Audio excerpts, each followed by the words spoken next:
Come on. Attorney Nicholas Kaufman, good afternoon. How are you today? Good afternoon, Alvin. How are you? We are great. Attorney Nick, there's a lot of information circulating online right now that you actually quit your job as the part of the defense team of the former president. How true is that? It's totally false. I never quit. First of all, I have been hired for a specific purpose, and that was for the confirmation proceedings. We've concluded the confirmation proceedings. We hope that we will succeed in not having the charges confirmed. However, if the charges are confirmed, then it remains to be decided whether I will stay on or not. It's not my decision to make, it's the decision of the former president himself. He's the client, he decides.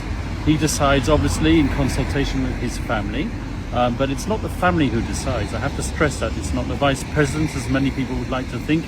She had nothing to do with my being hired. At the end of the day, I'm sure that many people would be glad to see the back of me, but that remains to be decided.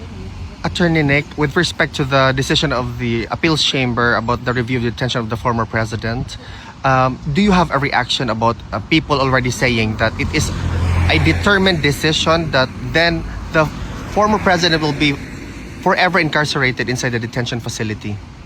Well, we submitted a medical report. The appeals judgment was quite detailed, if I can put it that way, but it bent over backwards to find a legal reason for not entertaining the medical report.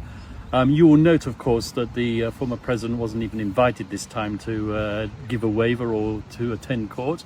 I don't know what the reason was behind that. Maybe he would have appeared on this occasion just to show the judges how he really is.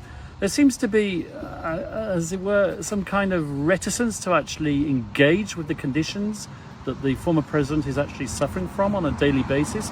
And it's not just me who invented this.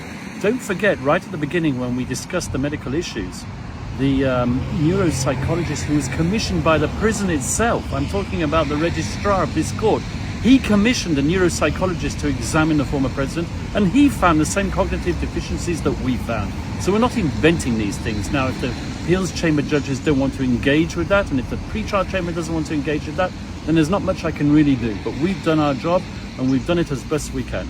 And as far as the interim release of the former president is concerned, attorney, is it the defense position to file another interim request? We will always ask for his release, and we will continue to ask for his release. Because he should be released. Listen, he's an 80-year-old man. He walks with a cane down the prison corridor. He shuffles because he's fallen over a number of times in prison. So the risk of flight, it's purely theoretical as far as I'm concerned. The intimidation of victims and witnesses, well, who are these victims and witnesses? We've discussed them at the confirmation hearing. The victims are suspected drug users and criminals. That's what the prosecution says. They're the victims of this case. And who are the witnesses? Well, I said that many times during the confirmation hearing as well. They are self-confessed, vicious murderers. Attorney Nick. Some of them. Not all of them, but most of them. The critical ones are. Attorney Nick, in as far as the submission of the Deputy Prosecutor Nyang with respect to your statement, public pronouncement about the Filipino legal team of the former president, asking you to declare on whether or not they are part of the defense. What's your comment on that? Well, I have a comment. I filed a public response, which I've asked to be reclassified as public. What I can say at the present moment in time is what I've said all along.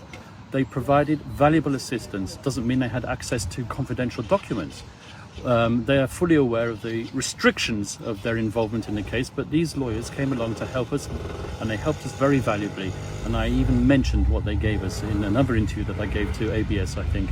I said that they provided us with a number of documents, police manuals, all sorts of information which the prosecution itself didn't even bother producing at the confirmation hearing. Attorney Nick, with the recently concluded confirmation of charges hearing, which you actually did a very good job, the press made a statement right now being published, circulated in different platforms, that there seems to be off with respect to the absence of the former president during the confirmation of hearing. What's your position in that regard? Well, that he wasn't present? Yes. And they're drawing adverse conclusions from that?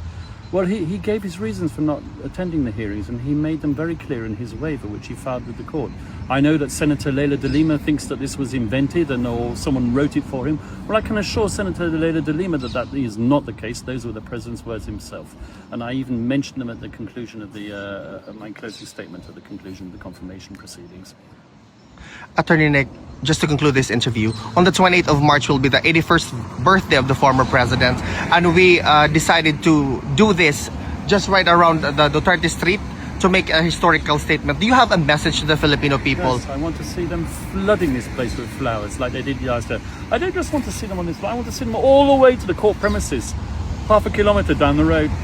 Let's see that. Show your love for him. Show your support for him. But do it peacefully and lawfully. Thank you, Attorney Nick. Mabuhay ka.